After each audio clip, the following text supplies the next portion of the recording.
Hello, if you are watching this, then you were absent for Wednesday, October 28th for World Literature. So, the first thing that we did today was we did an assignment called the World Literature, the House on Mingo Street, Social Commentary Theme, and Cultural Stereotype. Starting off strong, what is social commentary? Definition: it is the act of expressing an opinion on the nature of society. Social commentary may be obvious or may be a slightly hidden message in literature.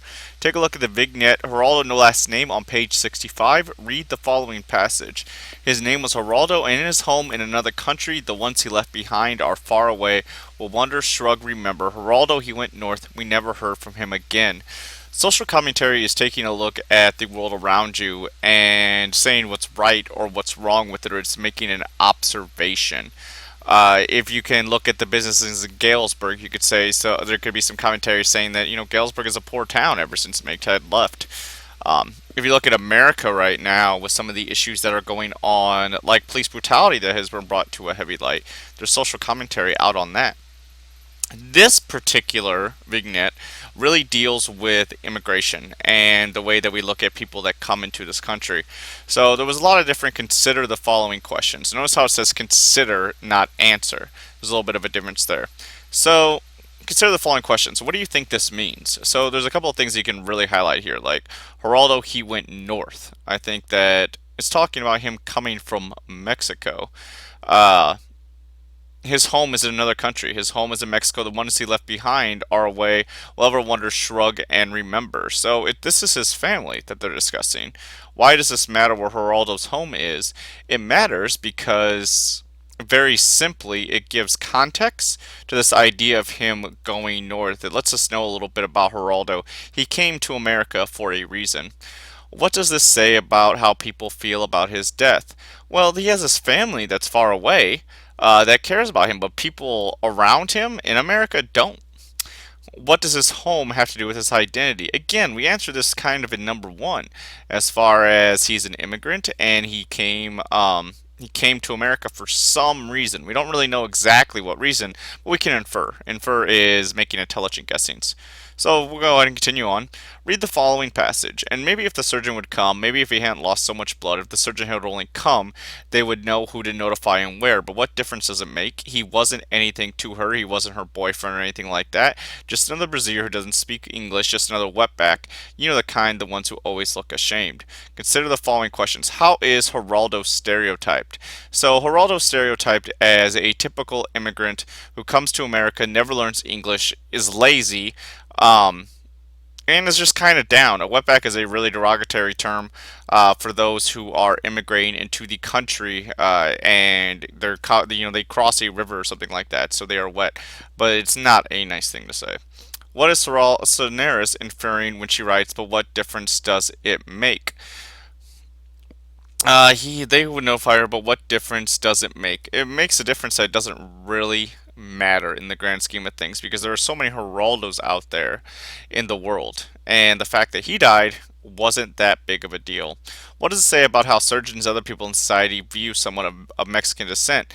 So we look at the surgeons and other people in society, and they don't care about them.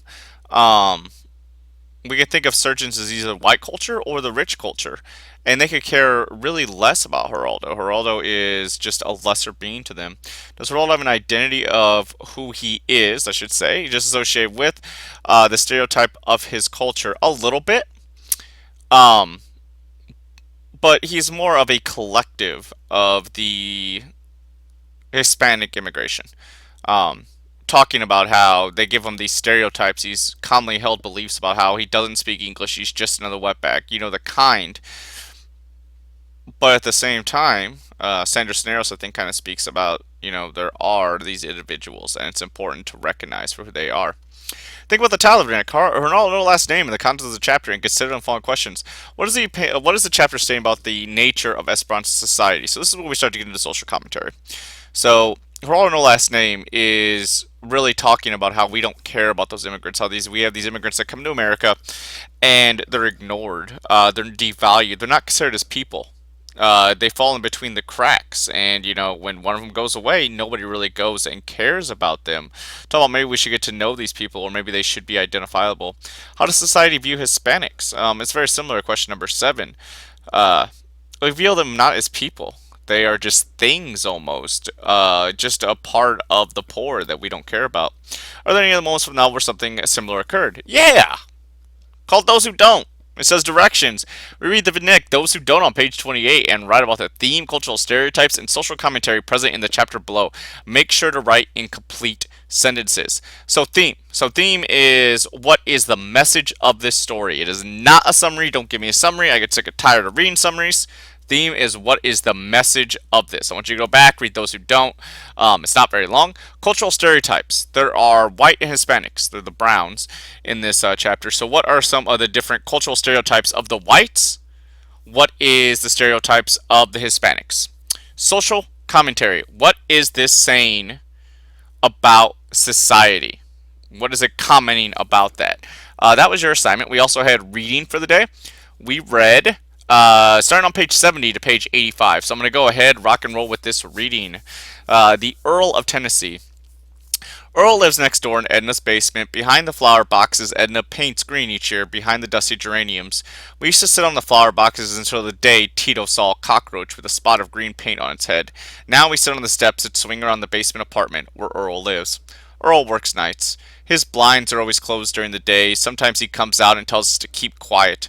The little wooden door that has wedged shut the dark for so long opens with a sigh and lets out a breath of mold and dampness like books that have been left out in the rain. This is the only time we see Earl, except for when he comes and goes to work. He has two little black dogs that go everywhere with him. They don't walk like ordinary dogs, but leap and somersault like an apostrophe and comma.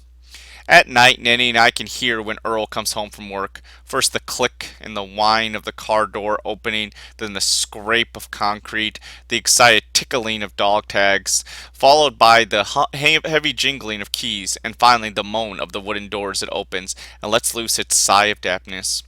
Earl's a jukebox repairman. He learned his trade in the South, he says. He speaks with a southern accent, smokes fat cigars, and wears a felt hat. Winter or summer, hot or cold, doesn't matter. A felt hat. In his apartment are boxes and boxes of 45 records, moldy and damp like the smell that comes out of his apartment whenever he opens the door. He gives the records away to us, all except the country and western. The word is that Earl is married and has a wife somewhere. Edna says she saw her once when Earl brought her to her apartment. Mama says she's a skinny thing, blonde and pale like salamanders that have never seen the sun. But I saw her once too, and she's not that way at all. And the boys across the street say she's a tall, red-headed lady who wears tight pink pants and green glasses. We never agree on what she looks like, but we do know this. Whenever she arrives, he holds her tight by the crook of the arm. They walk fast into the apartment, lock the door behind them, and never stay long. Sire. I don't remember when I first noticed him looking at me, sire, but I know he was looking. Every time. All the time I walked past his house, him and his friends sitting on their bikes in front of the house pitching pennies. They didn't scare me. They did, but I wouldn't let them know. I don't cross the street like other girls. Straight ahead, straight eyes. I walked past. I knew he was looking. I had to prove to me I wasn't scared of nobody's eyes, not even his. I had to look back hard just once like he was glass. And I did. I did once. But I looked too long when he rode his bike past me. I looked because I wanted to be brave, straight into the dusty cat fur of his eyes, and the bike stopped and he bumped into a parked car. Bumped and I walked fast. It made your blood freeze to have somebody look at you like that. Somebody looked at me. Somebody looked. But this kind, his kinds, he's a punk, Papa says. Mama says not to talk to him. And then his girlfriend came. Lois, I heard him call her. She's tiny and pretty and smells like baby skin. I see her sometimes running to the store for him. And once when she was standing next to me at Mr. Benny's grocery, she was barefoot, and I saw her barefoot baby toenails all painted pale, pale pink, like pink, pink seashells, and she smells pink like babies do. She's got big girl hands, and her bones are long like lady bones, and she wears makeup too, but she doesn't know how to tie her shoes. I do. Sometimes I hear them laughing late, beer cans and cats, and the trees talking to themselves. Wait, wait, wait. Sire lets Lois ride his bike around the block, or they take walks together. I watch him. She holds his hand, and he stops sometimes to tie her shoes. But Mama says those kinds of girls, those girls are the ones that go into alleys. Lois, who can't tie her shoes, where does he take her? Everything is holding its breath inside me. Everything is waiting to explode like Christmas. I want to be all new and shiny. I want to sit out bad at night, a boy around my neck and the wind under my skirt. Not this way every evening, talking to the trees, leaning out my window, imagining what I can't see. A boy held me once, so hard I swear. I felt the grip and the weight of his arms, but it was a dream. Sire, how do you hold her? Was it like this? And when you kissed her? Like this? Four skinny trees. They are the only ones who understand me. I'm the only one who understands them. Four skinny trees with skinny necks and pointy elbows like mine. Four who do not belong here, but are here. Four raggedy excuses planted by the city. From our room we can hear them, but Nanny just sleeps and doesn't appreciate these things. Their strength is secret. They send ferocious roots beneath the ground. They grow up and they grow down and grab the earth between their hairy toes and bite the sky with violent teeth and never quit their anger. This is how they keep. Let one forget his reason for being, they'll all droop like tulips in a glass, each with their arms around each other, around the other. Keep, keep, keep, trees say when I sleep, they teach. When I am too sad and too skinny to keep keeping, when I am a tiny thing against so many bricks, and it is I, look at the trees. And there is nothing left to look at the street. Four who grew despite concrete, four who reach do not forget to reach, four whose only reason is to be and be. No speak English. Mamacita is a big mama with a man across the street, third floor front. Rachel says her name ought to be Mama Soto, but I think that's mean. The man saved his money to bring her here. He saved and saved because she was alone when the baby boy in that country. He worked two jobs. He came home late and he left early every day. Then one day, Mamacita and the baby boy arrived in a yellow taxi. The taxi door opened like a waiter's arm. Out stepped a tiny pink shoe, a foot soft as rabbit's ear, then the thick ankle, a flutter of hips, fuchsia roses, and green perfume. The man had to pull, the taxi driver had to push, push, push, pull, poof! All at once she bloomed.